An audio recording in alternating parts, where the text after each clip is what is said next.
Welcome to episode 2 of Behind the Style.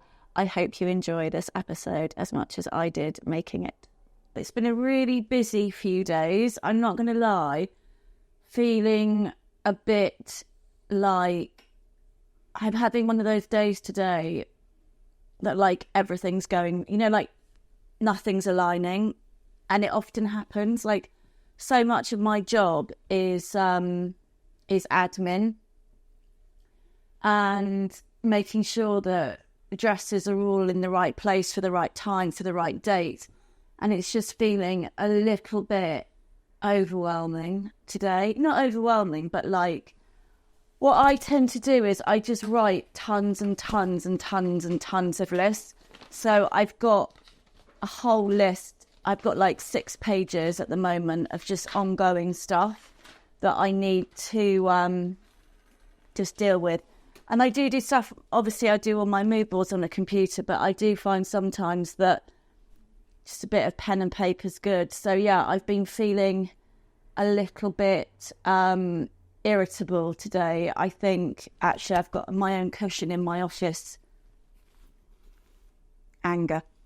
Been feeling a bit like that today. So I also never drink enough water. So I always try when I feel a bit shit is fill up the old water bottles, and I might even light this happiness candle because at the moment I don't feel very happy at all. I feel a bit rubbish, and I'm getting up tomorrow at 4 a.m. to get a flight to France for a job. I'm all packed, that's all done. I like to be really organised, so that's great. So yeah, what I tend to do is try and sort stuff out, try and drink water. I've just found this rosemary oil because I had my hair cut in February and I absolutely hate it. I always do this. I F about with my hair because I feel like I want to change all the time. Like even yesterday I was like, I might just have a bleached blonde bob for the Met. No. Like it's almost like I want to change the way I feel all the time. And for me, the only thing that I really do is either drink too much coffee or tea. Like I'm a real tea addict. I'm very English. Or I mess around with my hair. And I absolutely hate my hair. It's actually not anything to do with the haircut. It's to do with me. And I think that's kind of an interesting topic sometimes because sometimes if you dress people or you want to be dressed by a stylist or whatever, or you're the stylist or you're the client, I think sometimes if you're not happy with yourself and where you are in your life, no amount of designer clothes will make you feel good. And I think that's a bit how I'm feeling today. It's this realisation of like, I'm not like 18 anymore. Well, flipping far from being 18. Can't even remember when I was 18. It was so bloody long ago. But I think I'm in that stage today of like wanting to change how I feel because I'm irritable. So I'm not going to change my hair. Don't worry, everybody. I have decided, and whether this happens or not, I don't know. I've made a pledge to myself to work out more because I'd never work out. Because I can't seem to get into the rhythm of working out when I'm travelling so much. Not that I'm being lazy, basically. That's a massive excuse. And I'm going to stop messing around with my hair. So I don't like this haircut at all. I feel really exposed. I want long hair again. And I've got this rosemary essential oil, which is supposed to simulate hair growth. So I report back on that. I bought this sort of like micro needle thing off Amazon the other day for £9. So let's see how that goes. But anyway, I'm being good today. I normally, oh God, my dog keeps squeaking. He can't get up the stairs. Normally when I feel like this, I tend to eat a lot of bad food. So I don't eat any animal products, but that doesn't mean to say that I cannot indulge in like sugar, which is the worst thing in the world that I can do when I feel like this. So yeah, I'm in a bit of a mood today. Hopefully it will leave me and things are going to start moving because I love my favourite part of my job is getting people ready. It's like I love it. So anyway, enough of me, and I'll see you all very soon.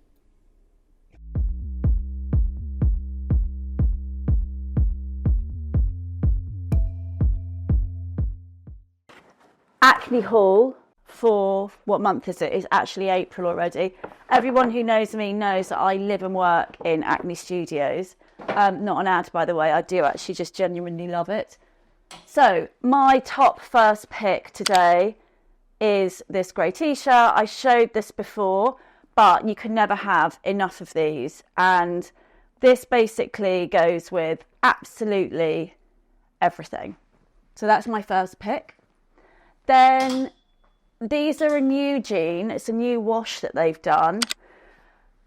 Now, it is quite an expensive jean, but the thing with this is it can sort of look like a trouser as well. So like, even if you wore it with like a shoe like I'm wearing now, I'd wear this with sneakers during the day. Basically, I just think it's an amazing jean, and it's really lightweight for the summer, really baggy, which I love. I love this kind of, I think this is a unisex jean, so you go on like a man's waist size. Also, I love this detail. So you've got the actual fly here, and then they've printed on buttons, which I think is really cool. And also, if you look at the back, it's just like a print of the label, which I love. So those I would also just wear with the grey t-shirt. Love that. Then another top to go with the jean. This is actually from the menswear, and I always say to people, like, don't be afraid to like buy from the men's department. So it's a really lightweight jacket. It's got I don't like things with logos, but this has got a really small logo here, which I don't mind. You can cinch this in at the waist, at the hip actually, so you can make it quite tight. And I would just wear this over a white vest, or actually as a top, kind of like undone. And then even just with like black legging and sneakers, or I kind of got it to wear like this, because I think that's really cool. And again, you could do it with a heel. I tend to kind of wear the same thing day and night. I don't really switch around. This is gorgeous. I love this. It's a two-piece, kind of an Acne Studio take on the old Juicy Couture tracksuit. So you've got your hood. Now, I actually went up a size because I don't like tight tops. So I did the medium in the top. You can go, like, if you wanted it to be like really tight and short, you could go for the small or the extra small. I did the medium, and this is kind of like embossed, and it's kind of like brown that goes into black with these really long strings, all in velour. And it goes with these really cool oversized velour pants, and they've got the Acne Studios. Again, I don't normally love a logo, but I actually think this is quite subtle, and again, it's kind of like slightly raised. So yeah, I did the small in the bottom, and you can keep maybe this together. Maybe I'd put one in, one out, but I just love it. Or you could wear this just on its own with a black t-shirt, or this on its own kind of goes with the jeans as well, which I also love. Anyway, that's my haul for the week. I hope you get some use out of these things as much as I do. So I thought it might be interesting for you guys to see some of my favourite shoes this month. I'm going to start with an old favourite, Manolo Blahnik, just really classic. These are just great. They're made from lace. And I remember they're quite old actually, they're probably like 10 years old. But you know what, if you look after shoes and get them like reheeled and resoled regularly, they can go forever if they're a good pair of shoes. So there was a store event that I was invited to, and I was looking at all the shoes, and I was talking to Manolo Blahnik, and I said to him, if there was a pair of shoes for me, what would you choose? Because I thought it was quite interesting to like throw it back on him, and he was like, these for sure. Now, I've had real mixed reviews on these. People either love them or hate them. I actually think they're really cute. They're super comfortable. They do remind me of a sailing shoe my father used to wear in around 1983, which is slightly weird. But I think the thing with Miu Miu, you don't need to wear the whole look. I think this is kind of like, you could just wear this with like blue jeans, which I kind of love because I don't like having to feel stressed about like having to get everything to make it look cool. So that's my second choice. I actually got these. I don't really like secondhand shoes, but these were brand new. I got these off eBay and they're Miu Miu again. I think they're probably like, I don't know, like they're probably like 10, 15 years old, but they'd never been worn. So I just got them. They're about £40, I think. So eBay's a really good place for shoes. I got these Jimmy Choo ones because I just love this new shape heel that they're doing. I just think that's such a great classic shoe. And I really like this beige patent. And it's like a nice high heel. It goes with everything. And it kind of like, I don't know, I don't normally go for something this simple. But actually, now that I've got them, I wear them all the time. Kept these in the box because what a cute box. These are from Alaya. And you've probably seen them everywhere with the jewels. Again, I am always on the hunt for a good flat because I work the whole time in flat shoes. These little mesh ballet flats, and I just think they are so cute. Again, they're a bit like this one. The jury's out on both. Some people love them. Some people absolutely hate these. They think they're disgusting. I don't really care what other people think. I love them, and I just think they're a bit of an update to just a regular ballet flat. And I really like this patent strap that goes over them. So these are my favourite picks this month. Now, this is actually a bit of a clue to my next guest. So shoes is the first clue, and then to be more specific, Jimmy Choo is the second clue. Anyway, come with me and we will meet my next guest very soon. Welcome to my very special guest today. It is Hannah Coleman, the CEO of none other than the fabulous Jimmy Choo. Welcome, Hannah, to Behind the Style. Thank you very much. Very excited you're here. Now, one thing that really gets me going, I don't know about you, is when people say we're really old friends and you met last week. Yes, that's not our case. Not our case. Not so our case. We did actually meet. I was trying to work this out this morning before you arrived. I think we met in 2000 I want to say no, actually I think it was 1999. 1999. That's terrifying. But anyway, I've also got hard copy print evidence that we were actually friends and we haven't just met. Vogue, March 2002. Oh, do you remember this? I do. Here we are. I think I had a mullet. You did. I actually had lovely hair. You did? It was called Circle of Friends, and it was a whole thing on friendship. So here we are. Just in case people don't believe me and they think that we're just making it up, we are actually old friends. Anyway, get that out of the way. Bit of housekeeping. Good. Hannah, welcome to Behind the Style. Thank you very much. A quick fire that I'm asking all my guests straight away. Hit me with it. Best part and worst part of your job. You can go positive or negative to start. Up to you. Definitely going to start with a positive. Right.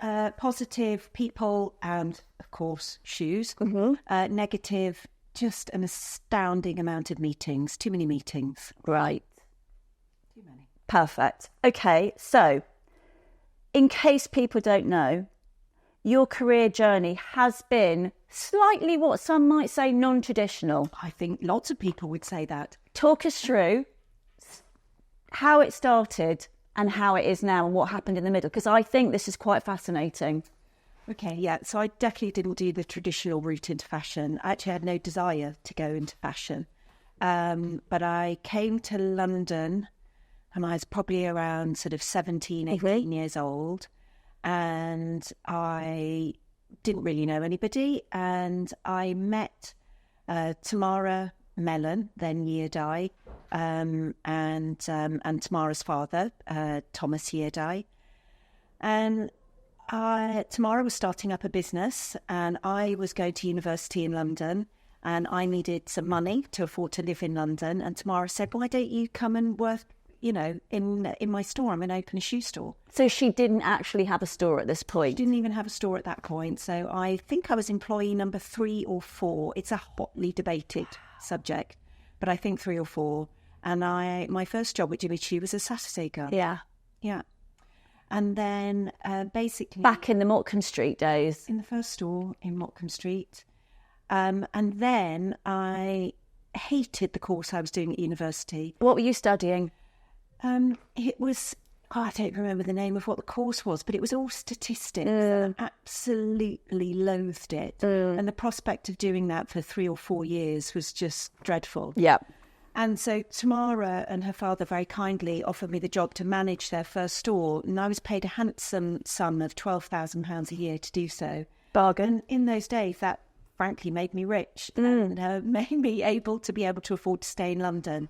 So I was delighted. Were your parents happy with this decision? I'm just thinking from a parent now, teenagers, it's like... Well, the original plan was only to do it for a year and then go back to university. So mum and dad happy? Yeah, mum and dad were happy. And then... And earning money at a young age, right? Exactly. So tick, tick, tick. Amazing. Happy, all good. Loved it. Got to meet so many wonderful people. Absolutely loved it. And it was exciting, It was a really exciting time. Because we worked next door at this point. And it just was. I try and explain these days to people sometimes, to the youth of today, when we would turn up to work in a pencil skirt and a high heel. You did? You did. I remember. Yes, every day. Okay. And these good. were the days before, an acceptable trainer. And they were glamorous times. Yeah, that's true. That's true. Customers were glamorous. And everybody had a driver. They were glamorous days, weren't they? Very. They were. I started by managing that store for them. And then before I was going to go back to university for another course that I'd signed up for, another Mr. Yeardye, so Tamara's father, came to speak to my parents, and he said, I don't want her to go to university. I want her to work for Jimmy Choo. I'm going to teach her everything that I know. I should caveat the fact that he was an absolutely incredible man. He was the founder of Vidal Sassoon, of Clairol Rollers. A visionary. A total visionary, an incredibly smart man, but also an incredibly kind man. And I think I was extremely lucky to meet Tamara and her father at that time. I can... Amazing timing. Amazing timing, extremely lucky. And I think in life, there's always a big component of luck that comes involved. And they obviously saw something in me that I definitely didn't see in myself in those days. And so I used to work in the store, 6 days a week. And of an evening, I'd go round to Tamara's father's house. I'd have supper with her parents, and then her father would teach me how to read balance sheets, P&Ls, and it was amazing. And, through Tamara, I learned a sort of, she was fearless in setting up that business, the vision that she had for the business and what she wanted it to become. It was... Do you think that's lost in today's business builders? No. You still think there are people out there like that? Yeah, I think there are. That's good to know. I think there are. But I think Tamara was a real trailblazer. She always used to say, feel the fear and do it anyway. And, and obviously Sandra was part of the founding team of Jimmy Choo. She's still our creative director today. Another incredible woman. I think what's exciting about the story of Jimmy Choo, that it was, really, it was a success story, really brought about by, Tamara's vision for the brand and, and her vision for, what that would be, and Sandra's incredible design talent. It was the glamour, wasn't it, as well? She really found that glamour in a shoe. Yeah, she really did. She really did. So, yeah, and from there I went on and I opened all, stores for them in America. I started running their business in Europe for them. I launched their first website for them. I ran for a long time the EMEA region. Mm-hmm. Then I ran global e-commerce and all the client aspects of the business. And then about 4 years ago, I became CEO. So, yeah. an incredible journey. Absolutely incredible journey. And but definitely not traditional. You're right about that. Not traditional, but I also think it just shows that, like, okay, you sort of touched on the sort of, there is a bit of timing, there is a bit of like the universal kind of like, you know. I also think it's work for you, really. I've watched you work incredibly hard. I think the thing is that I always said yes to doing different things, whether I genuinely knew how to do them or not. And I think there's a lot to be said of that, you know, really saying, yeah, you know, fine, that's what we want to do. Let's go and do that. Let's try it. Let's do it. And, you know, Jimmy Choo, and I hope it still has it today, has a very sort of entrepreneurial spirit to it. I mean, you work with us, so you know the energy of the house. I think it is. And it's something that we really try to hold on to. And it's always been that way. Definitely.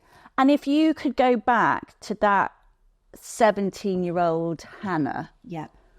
Would you do anything differently? I definitely have had a different haircut than I had in that picture. 2002. Yeah, for sure. Career-wise, it's an accidental career that I'm really proud of. And honestly, I wouldn't change a thing. That's lovely. That really is nice to hear. So, one thing that I think is quite interesting about you, given society as a whole today, is that you've managed with this incredible career to keep your life really off social media and away from the press. Yes. You know, it's all about Jimmy Choo. It's not about you. Correct. Right. Because I think I'm a custodian of the brand. Right. I think it is about the brand. And I think it's about Sandra Choi, who is our creative director. And for me as a CEO, I think I am a facilitator. I think that, you know, I'm a, you know, I do the operational side of the business. You find the solutions, don't you, darling? Sometimes, not all the time. What, though, do you think, if there's, is there one thing that nobody knows about you? Obviously, because you do live a very private life. Is there one thing that people just would never know about you? I have hideous feet. No. I do. Isn't that awful? No, I really do. So did you always wear a closed toe? I remember Tamara said to me really early on in the early days, she took one look at my feet and she said, Han, I think you're a closed toe girl. Interesting. Yeah. Yeah. Well, there's worse things. There's worse things. And at least you can cover them up. Cover them up. Right. Next question. If you weren't the CEO of Jimmy Choo, what do you think you would be? Have you ever thought that? Have you ever sort of woken up one day and thought, if I wasn't doing this, if this wasn't my path, what would I be? Because I know you're good at other things as well. I think I really, you know, at the core of what I do, I really like people. So I think I would always have done something involving, you know, being able to work with people. I've always loved the sort of, you know, the hotel business. So I don't know if I would have done something in that, whether I would have done something in sort of restaurants or something different to that. You're a very good cook. That's something not everyone knows about you. I do love to cook. That's true. Love cooking. I think once I finish in this industry, I definitely want to do some non-for-profit. Right. So whether, you know, I would have ended up doing that if I hadn't have done Jimmy Choo, I don't know. But I definitely will have that in my future. That's interesting. Now, what do you think is the one pair, given the whole from 17 to now? Don't ask me. You can ask me about the favourite shoe. What's the one pair you can't live without? That I can't live without, i.e. that I wear a lot or that have sentimental value to me, because they're different. Okay, let's do sentimental value first. 72138, the feather shoe from Sex and the City. Right, that was stunning. Stunning. Game changer. Game changer. And the one that you can't live without? Maybe the boot you've got on now. My biker boots. Maybe. I do love my biker boots. I'm very much in love at the moment with a ballerina called Tilda. It's beautiful. What does she look like? Beautiful black leather ballerina with a diamond chain across, and it's just or the loafer. I have a loafer as well. You see, narrowing it down to one it's pair of so shoes is quite hard, difficult for me. I'm also in love with a new tote bag that we're going to launch in September. So, yeah, lots of beautiful product. Now, question for you, because even I don't know this answer. Oh, okay, that seems unlikely. How many pairs of Jimmy Choo shoes do you own? I have no idea. I genuinely don't know. Go, an estimation. Hundreds and hundreds of pairs. And are they all in one place, or are they archived Jimmy somewhere? Choo is going to be 30 in 2026. Wow. And I've worked there since 1997. So, a lot. Where are all these shoes? Some at home. I have a shoe closet, as you can imagine. I have, beautiful shoe closet. I have some in the attic. I have some in boxes? Do you keep them in the boxes? Keep them in the boxes. Always keep them in the boxes. And I have some at my parents' as well. All in boxes? All in boxes. So do you think there'll be an exhibition one day? Or... We're talking about that now because obviously the anniversary coming up. So we're in talks with Risley to do another coffee table book. Amazing. Probably we will be doing... We want to do an exhibition, yes, looking backwards, but also resolutely looking forwards as well. And that sort of exploration of what glamour is going to mean going forward. Because, you are harking back to, the 90s and early 2000s and what glamour was then. And we know what it's been in the sequential decades. But what is that going to mean going forward? And I think we're quite interested, Sandra and the team at Jimmy Choo, of exploring what that can be. Absolutely. So for probably the new Jimmy Choo girls. Exactly, for the new generation of Jimmy Choo people. Yeah. Perfect. Sort of touched on that a bit, but apart from the exhibition, what's next for Jimmy Choo? What's next for Jimmy Choo? A couple of really exciting collaborations this year. Love your collaborations. Oh, thank you. Yes, the Jean-Paul Gaultier one was beautiful. Amazing. Recently, yeah, beautiful. So a couple more collaborations. Can't tell you what they're going to be, but one is going to be linked to sport and the other one is linked to Japanese anime. This year, beautiful.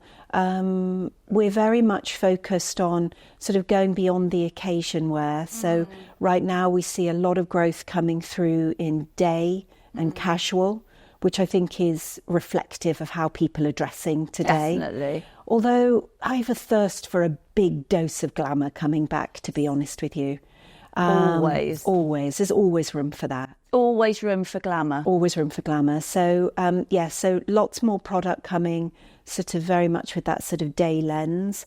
2 really beautiful handbag launches later on in the year.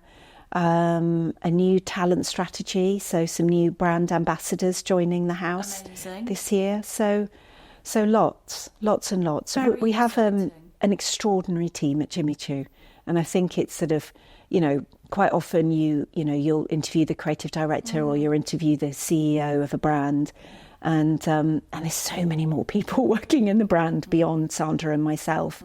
And we have really tremendous people working there, and we have a great mix of different people and people who've been with the brand for 20 plus years or almost 30 years, and then we have people who've recently joined the house, and I think it's that sort of we have a really talented mix of people and make lots of magic happen. I think that's a common thread for everybody on this podcast, is that everyone is, but it's all about the team. And I think that's what's so great about what you're doing in the podcast, is that you're going to be also interviewing other people that maybe people don't know, but are behind the scenes and are doing that. And I think there are so many people that are behind the scenes, whether it's in design or in supply chain or in art direction, or whether it be in the retail division, in casting, in there's so many areas of this fashion business that we know and love. And there are so many people involved, and so many different careers that you can have. So I think that it's interesting to explore that. Because I remember growing up, I had no idea that half of the jobs actually exist. I mean, I know not every job existed when I was at school. I mean, some things are much more of a sort of like, you know, in the Well, last... it evolves, doesn't it? Yeah. But, you know, I didn't have, you know, for me, it was sort of like, unless you were sort of good at maths and science or really good at English, I wasn't that good at drawing. So then I wasn't going to go to like... So you didn't think... I didn't really know... that creativity was... Like, I didn't know that you could become an art director for a job. Right. Do you know what I mean? Yeah, well, yeah, exactly. So I think the more people that can be exposed at school, if they are sort of, you know, we all go through stages where we're a bit stuck. Yeah, for sure. Or you don't, you know, when you're growing up, you know, you've got 2 daughters, I've got 3 teenage daughters. The amount of people bombarding them the whole time. What are you going to do when you grow up? What do you want to do? And I remember there were lots of times, even as an adult, I felt very stuck. Yeah. So I've not had the same path as you. I've done sort of a few different jobs along the way. And I've sat here on this very sofa and thought, I just don't know what to do with my life. I don't really know what I'm good at. And I'm hoping that this forum will give people who are stuck a bit of inspiration. And I don't think it matters what age you are. Just give it a go. But I think you're, you know, in many ways you're proof of that. And I think that, you know, through the different, you know, careers that you've had, you know, I'm sure you'd sit here and say you've taken something. Absolutely. Everything. Every experience. But equally, I remember, you know, not even that long ago that you came and you said, you know what, I really want to be a stylist. I want to do that. And then, you know, and you made that happen. You did that, you know, and I think you should be incredibly proud of that. And that's something that you set out doing. You know, worked tirelessly in order to make that happen. It's not that you know, you got fingers and, you know, exactly you have today was handed to you in any way. Exactly. We both worked hard, and 100%. Yeah. I think that it's also possible that, you know, irrespective of where you are in terms of the age in your life, you can pivot. It was a total career pivot for you. A total career pivot. And also, I just had to get myself out of the way. You know, I had to stop going into rooms apologising that I wasn't 21. That's right. You know, because it's like, at the end of the day, no one really cares. If they do care, I'm not interested anyway. And I think that's the point, right? And I think it's what you've got out of this is, you know, so much more confidence, right? Yes. You know? And sort of stopping worrying about, you know, in this world of like everything's about how you look and what you look like. But, you know, there is a certain amount as well, you know, you're testament to that with Jimmy Choo. A lot of it's about experience and knowing, you know, you've mentioned today, you've worked in so many different areas of the job that no one can really come to you and tell you that what they do, there isn't a solution for what they're doing, because you've done pretty much every job within your... I mean, I've worn a lot of hats. You've worn loads, or worn lots of shoes even. I've done both. I've done both, yeah, definitely. So I really hope that there are people listening to this who, you know, if you are a bit scared or lost, you know, our journeys are very different. But at the end of the day, it's like, just give stuff a go and don't be afraid. Because I used to really care about what people thought. Yeah. I said, oh God, she's trying this now, is she? Oh, you know, no one's really thinking anything. I think that's right. Do you know what I mean? Actually, right. All these sort of people judging, you know, is actually me. It's actually yourself. Exactly. So I love that expression. I just had to get out of the way of myself. Yes. And stop bloody apologising and making excuses. Just go and do it. And you have, and you are. And give it a go. Because what's the worst that can happen? It's actually like, go and try something else. I think it would be better to try something and then, you know, than regret having never. Absolutely. We might have tried slightly different hairstyles for both of us. That's okay. But that's okay. And also, it's also good to experiment. I also always say to people, just try something. Try the dress on. Try it with the shoes. Oh, I wouldn't normally wear this. Well, why don't we try it? Exactly. Because then at least we know I won't bother you again with it. At least we've done that and we've ticked the box. Always trying. Always trying. Anyway, on that note, thank you so much. I know you're such a busy CEO in the life of the fabulous Jimmy Choo, and I'm so excited to see what the next few years brings for you as well. I'm equally excited for you. The fabulous Hannah Coleman. Thank you.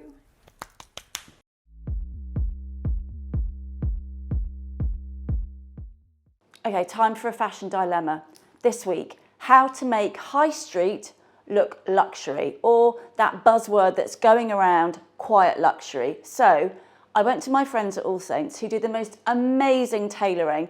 My first pick today is this incredible waistcoat suit made of a gorgeous charcoal wool. It's kind of giving me Victoria Beckham meets Stella McCartney. I know I've paired it with my Stella McCartney shoes. My tip always, don't go small on high street, go a bit oversized. So I've gone for probably a size bigger than I would normally wear. This is a UK size 10 and I've got it a bit more draped on my hip. And again, I've gone upper size on this waistcoat, or my American friends would call a vest. Anyway, this is my first pick of the week. Okay, my second pick from All Saints this week is this gorgeous embroidered summer dress. Now, to me, this is giving Chloe, Chloe, Chloe. Pair this with a pair of chunky clogs, and this is a summer dream. And it looks really expensive. Loving this. Okay, next pick is something that All Saints is really, really popular for, is this oversized leather jacket. Now, leather jackets can go from really, really cheap to insanely expensive. So this one from All Saints, I just love. It's a really classic biker shape, and actually they've not gone overboard on their own branding, on their zips and hardware, which I think is a really key point. Again, go up at least one size. So this is a medium. Me being me, I'd probably go even to a large or an extra large on this. But again, really, really great classic high street buy. This is giving, I mean, obsessed. Next pick. The word on everybody's lips, thanks to Kendall Jenner and Hailey Bieber, is the row.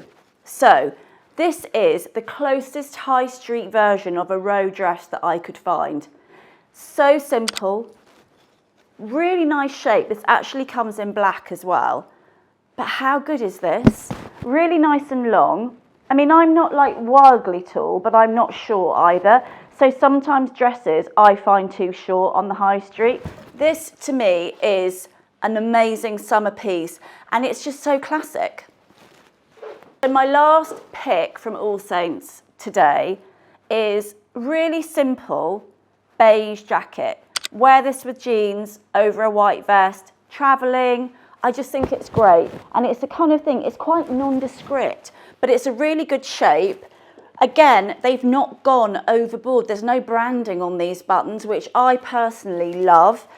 Probably needs a bit more of a steam. Sorry, was in a bit of a rush today. But again, just over a simple pair of Levi's, I absolutely love this. I hope that solves some fashion dilemmas this week. Personally, I love this quiet luxury trend, and I also think it proves you don't have to spend a fortune to get that aesthetic. Anyway, keep sending me your questions. I'd love to answer some more next time. So I've just come to Harrods before it closes. Need to just get some last minute lingerie before a fitting tomorrow, and I know I'm going to find it here because it's just easy. So yeah, just a few more bits to do and then I can finish the pack and go. I'm just leaving Harrods. Managed to pick up some underwear quickly. They open till 9, so it's actually super handy. Yeah. Oh gosh, gone in the wrong exit. So yeah, got an early flight tomorrow. Anyway, thanks for watching. We've got all the excitement of the next few weeks coming up, which are going to be really busy. So thanks for tuning in this week, and I'll see you all very soon. So almost ready to go tomorrow morning. Just wanted to say thank you so much to everyone involved in this episode, to Hannah and the whole team always at Jimmy Choo for your support, and also for All Saints and Acne Studios. See you all soon. Thanks for watching.